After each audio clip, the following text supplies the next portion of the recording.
Welcome to session 8 of Advanced Financial Planning and Financial Modeling. So far, we've covered all the essential aspects of FP&A, starting with long-term strategy, budgeting, forecasting, reporting. In the previous session, we covered the dashboard reporting as well. In this session, before we start the financial modeling, we'll be covering some of the most innovative FP&A reports that you can use in your day-to-day working. So let's start. Let's say these are the expenses that we need to track on day-to-day basis and present the tracker to the management, reporting on whether we are exceeding our budget or whether we are falling within the budget. All right. So we'll start by building our tracker by creating a table first, and we'll name the headers. So the first header obviously being the month and date of expenses.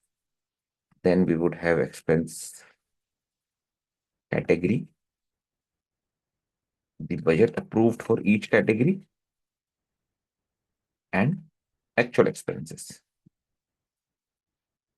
Dates, I'm just taking a random date for reference, say 24th of January, and then uh, use this date as a reference to again randomly take any dates of the year.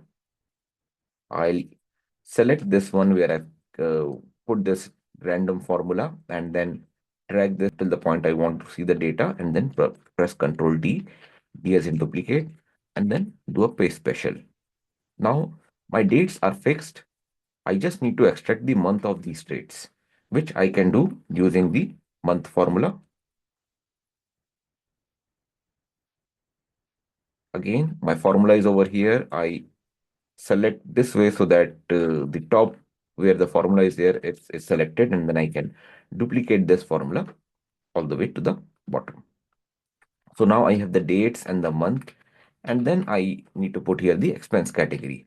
I know my expense categories are these items, so I can use the data validation. From here, I go to the data tab, and then this option of data validation. I select the list from this drop down. It will ask me the source of my input.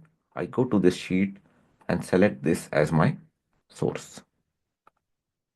So this gives me the option to select. I just copy and paste this all the way to the bottom so that every time I need to enter an expense, I have the option to select the expense category from the drop down. I double click on it so that the column widths are adjusted. And let's say I'm starting with the raw material. The budget approved for raw material, I'm taking a hypothetical number over here, is 2000. Uh, then maybe, you know, on that particular day, the expense that I'm incurring is 200 out of total 2000. I continue this way. For electricity, I'm assuming the budget is 5000, and for that particular month, the actual is 1900. So I continue this way to select the other expense items and their actual expenses.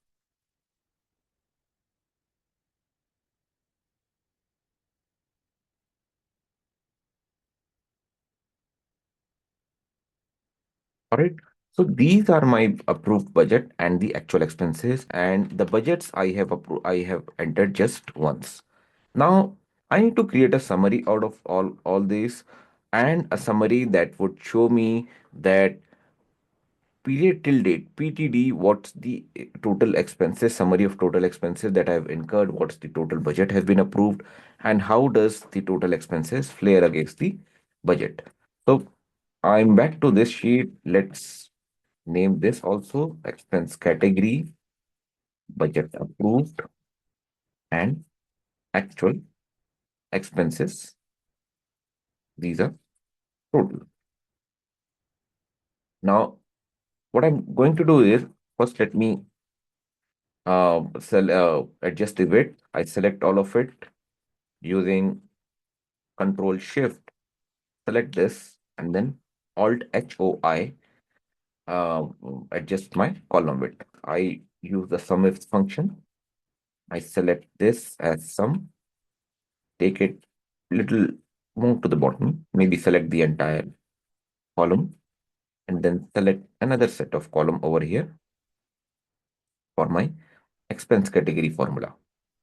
This way, it shows me the budget. I then drag this one down for the total budget for each category. Now, I need to do the same thing for actuals. Now you can see my summary page for budget is ready. Now, as soon as I enter, say for raw materials, I know my YTD expense is 200, my budget is 2000. As soon as I make another expense, say any other date for 500, this updates the number over here. I can make it more presentable by adding a data bar to it. So what I do is I go over here, I select the data bar, and then I click on manage rule. I go back and click on manage rule. I define the minimum and maximum numbers. So in this case, my minimum would be 0 and my maximum would be my budget, which is this number over here.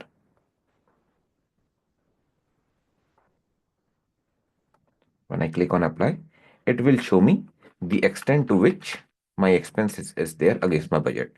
Say in any case, my expenses are increasing. I'm changing this to 2500. You can see here it the bar has crossed, which shows that I have exceeded my budget. If I got more budget for that particular expense category, this would again adjust itself.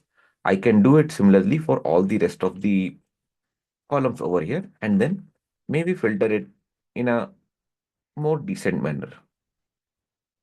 Maybe add a table or make it presentable. Same goes with this.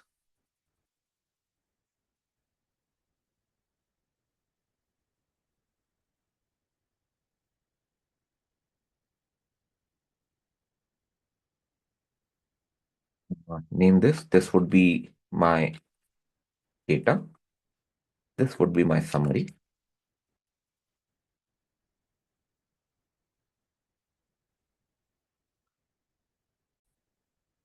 So this is how it looks like when all the other cells are formatted, and I can then maybe format the numbers a little more elegantly. Yep, this is how it looks like. I can, if I want, I can further add, I don't know, charts to it to make it little more presentable.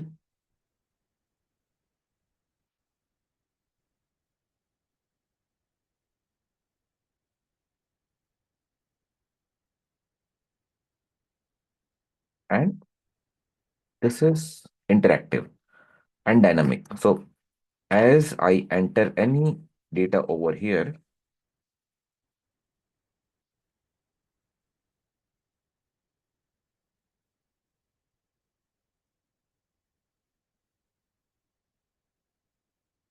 this changes. So this is your smart budgeting tracker.